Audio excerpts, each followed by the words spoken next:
A'udhu billahi minash shaitanir rajim. Bismillahir rahmanir rahim. Les amis, assalamu alaikum. Je vais vous citer deux hadiths, deux récits qui se trouvent chez Imam al-Muslim. Et ces hadiths aussi se trouvent dans ces livres. Ces livres, on dit lumière sur la voie des prédécesseurs. Normalement, ce n'est pas la lumière, mais c'est en quelque sorte l'obscurité. Parce que ce sont parmi les hadiths qui montrent que ce sont des demandes des gouverneurs qui demandaient fabriquez-moi un hadith qui consolide mon pouvoir. Fabriquez-moi un tel hadith. Et les savants qui sont à côté, qu'est-ce qu'ils font? Ils écrivent. Tout ce que les gouverneurs souhaitent, dans ce cas-là, ils écrivent. Et à la fin, ils mettent quoi? C'est le messager d'Allah a dit, le messager d'Allah a dit. C'est ça le problème. Parce que tous ces genres de propos inventés pour qu'on les attribue aussi au messager d'Allah, c'est ce qui a permis aux gouverneurs jusqu'à maintenant, d'assujettir les musulmans. Regardons ces hadiths qui se trouvent dans Sahih Muslim et aussi dans ces livres, page 126. Qu'est-ce qu'ils ont dit? Ils ont dit que, soi-disant que c'est le prophète qui a dit, que le prophète a dit, c'est lui qui voit chez son émir, ce qui veut dire chez son gouverneur, une chose qu'il réprouve, ce qui veut dire c'est lui qui voit quelque chose qui ne va pas chez l'émir, qui voit des injustes, qui voit des choses auxquelles il ne faut pas les faire, mais l'émir, le gouverneur, normalement il se donne tout le droit de le faire, toutes les injustices possibles, normalement ils les font, mais jusqu'à maintenant, toutes les injustices possibles, si tu le vois, tu n'as pas le droit de dire quoi que ce soit. Il faut qu'il patiente. Il faut patienter aux injustices. Il faut patienter aux corruptions. Il faut patienter tout. Tout. Car c'est lui qui se sépare de Al-Jama'. C'est ça le plus important. C'est lui qui se sépare de Al-Jama', ne serait-ce que d'un pas, a défait le nœud de l'islam noué à son cou. Voilà. C'est lui qui se sépare de Al-Jama', a défait le nœud de l'islam noué à son cou, ce qui veut dire qu'il n'est pas musulman. Et par conséquent, vous savez déjà que si la personne n'est pas musulmane, il y a des conséquences qui suivent derrière, c'est al-qatl, c'est hukm al-ridda, parce qu'il a critiqué, il a réprouvé des choses, donc en ce moment-là, il est sorti dans le cadre de l'islam, et hukm al-ridd, on peut le tuer, tout simplement, facilement, sans exception. Pourquoi il a sorti d'ici, Al-Jama'a. C'est aussi ce qui fait que la consolidation de Ahl-Sunnah ou Al-Jama'a, ce que les gens avaient peur de sortir, de dire quelque chose de différent parce qu'il va être assassiné immédiatement. Aussi, on trouve un autre hadith. Cette fois-ci, il est plus explicite que celui-ci. Encore une fois, c'est le messager d'Allah qui dit, soi-disant le messager d'Allah qui dit. Il dit que quiconque vient à vous alors que vous êtes tous unis sur un homme, il faut bien aussi préciser ce terme un homme, et veut vous désunir ou diviser votre groupe, alors tuez-le. Qu'est-ce qui sous-entend par là? Si quelqu'un vient à vous, essayez de vous diviser alors que vous êtes unis autour d'un homme, il ne faut pas être dupe, autour d'un gouverneur, autour d'un leader. Un homme vient vous diviser. Ce qui veut dire un homme qui vient dire que ce que vous faites, qu'est-ce que cet homme fait, ou ce que vous faites n'est pas bien, parce que vous commettez des injustices, vous commettez des choses qu'il ne faut pas aller faire, alors là, c'est un dissident, tuez-le. Il ne faut pas qu'il vous désunisse autour de l'homme auquel vous êtes alliés. Ce sont des hadiths, ce sont des demandes gouvernementales. Ce sont des demandes directement liées à des politiques. On ne peut pas se cacher derrière le messager a dit. Parce que si le messager a dit, dans ce cas-là, personne n'a discuté.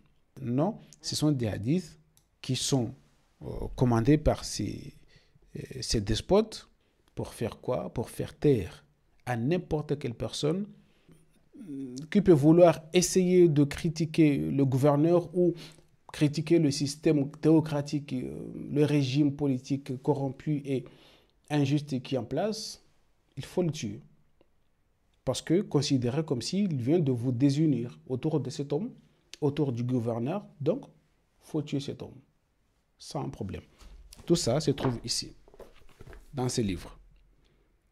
Lumière sur la voie des prédécesseurs. Ce sont des livres que j'ai achetés avant. J'ai beaucoup avalé ces livres, j'ai beaucoup lu, j'en ai lu beaucoup de ces genres de ces livres. C'est ce qui m'a poussé aussi à dire que non, c'est pas possible, c'est pas l'islam ça. Parce qu'à force de lire des choses qui ne collent même pas avec les valeurs humaines, lire des choses qui incitent qu'à faire du mal, qui incitent à épouser l'injustice, qui incitent... Parce qu'ils vont dire que bon, tu n'as pas compris parce que tu n'as pas passé ton temps devant un savant pour t'expliquer. Non, il n'y a pas d'explication.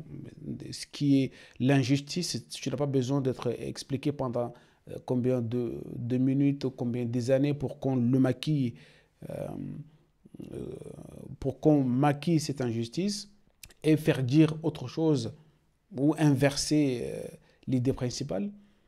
Ce sont des injustices. Ces livres, les enseignements qui sont là-dedans, qui sont partout dans ces genres de livres, on peut tout simplement les qualifier d'obscurantisme.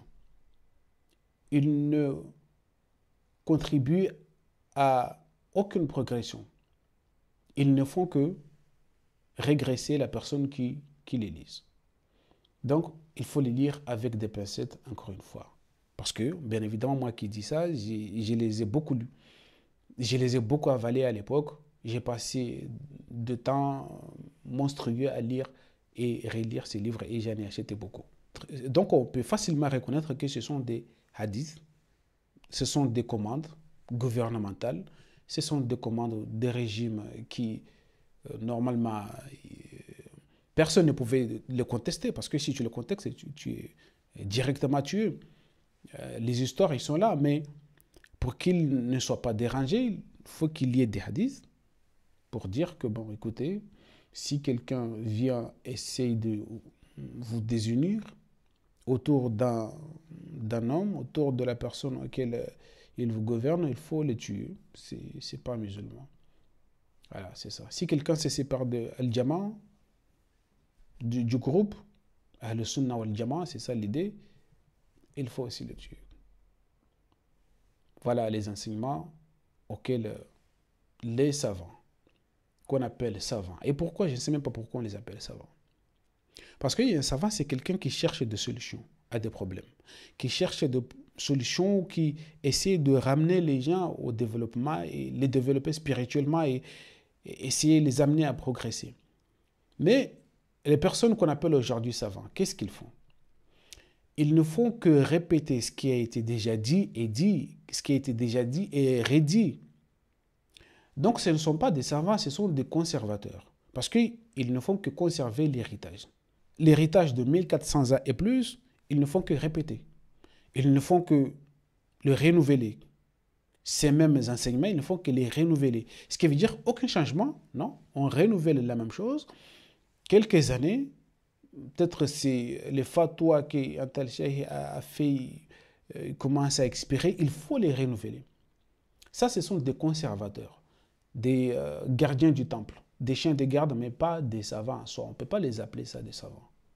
Un savant, c'est quelqu'un qui fait des efforts, qui essaie de ramener les gens à la progression, qui essaye de penser, qui essaye de réfléchir à des problèmes et trouver des solutions, mais c'est quelqu'un qui répète, s'il vous plaît, qui ne fait que répéter, et que ces choses-là n'amènent à aucune solution, on ne peut pas l'appeler savant.